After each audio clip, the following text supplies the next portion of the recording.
فبتجمع الداتا كلها وبتختار له اصح حاجه وبتعرضها للمريض. لكن انت عندك كذا بنسبه 100%، لا طبعا.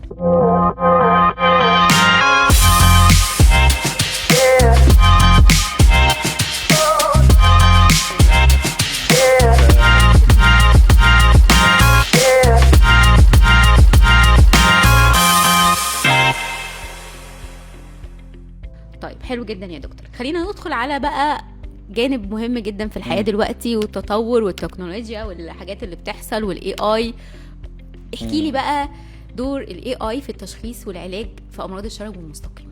طيب هو يعني دور الاي اي اولا المريض، اول حاجه بتقابل المريض تشات جي بي تي او ايا كان ده سلاح ذو حدين هنا. هيدخل يسال انا عندي كذا، قول لي ايه اللي عندي، او ما تقلقش او انت اعرض كويس. لي مين دكتور اقدر اكشف عنه. يعني في ناس كتير قوي حاليا دلوقتي بتجيلنا العياده يقول انا جاي لكم عن طريق تشات جي بي تي. انا سالت تشات جي بي تي مين احسن دكتور متخصص في الجزء دوت، مين الدكتور اللي هيقدر يفيدني في الجزء ده، فرشحوا لي دكتور سامع عبد الستار او ريليف كلينيك.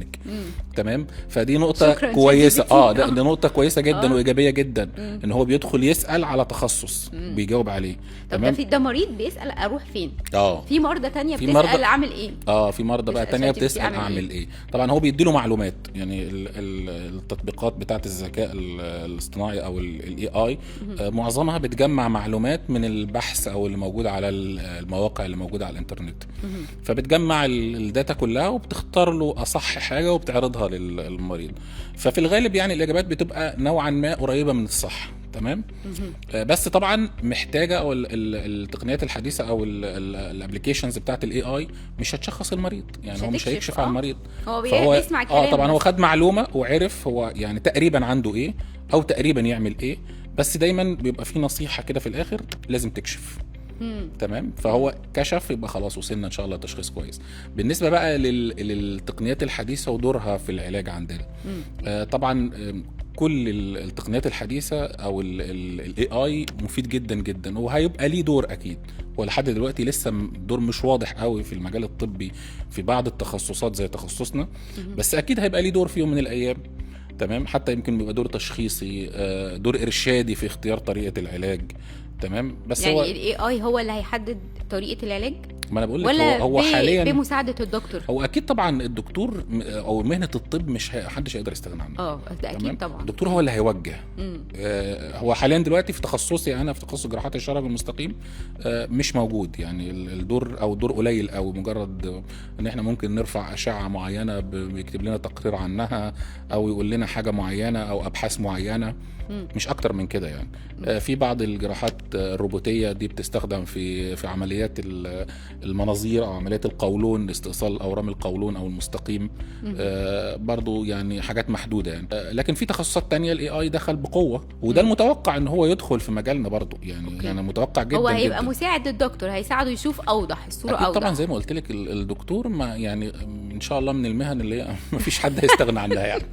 لا طبعا يا دكتور، اصل اقول لك على حاجه، يعني ازاي واحد هيسلم جسمه للجهاز افرض عطل فجاه يعني. لا هي يعني الاجهزه والتكنولوجيا يعني ما نقدرش نقول ان هي لا طبعا دي عوامل مساعده جدا اكيد طبعا كتير. بس هي ما هي مساعده مش اساسيه. وكل كلامنا من اول ما فتحنا العياده واحنا بنتكلم عن التكنولوجيا، يعني احنا عيادتنا اصلا قائمه على التكنولوجيا الجديد والحديث.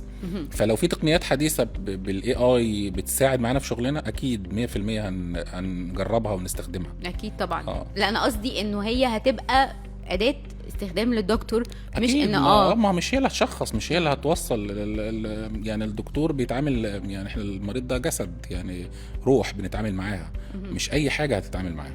اوكي. طب تدي للناس نصايح ايه في استخدامهم للاي اي لما يسالوه عن حاجه، يعني يعملوا ايه من اللي بيقولوا وما يعملوش ايه من اللي بيقولوا؟ يعني لو هي نصايح عامه ما فيش مشكله منها خالص.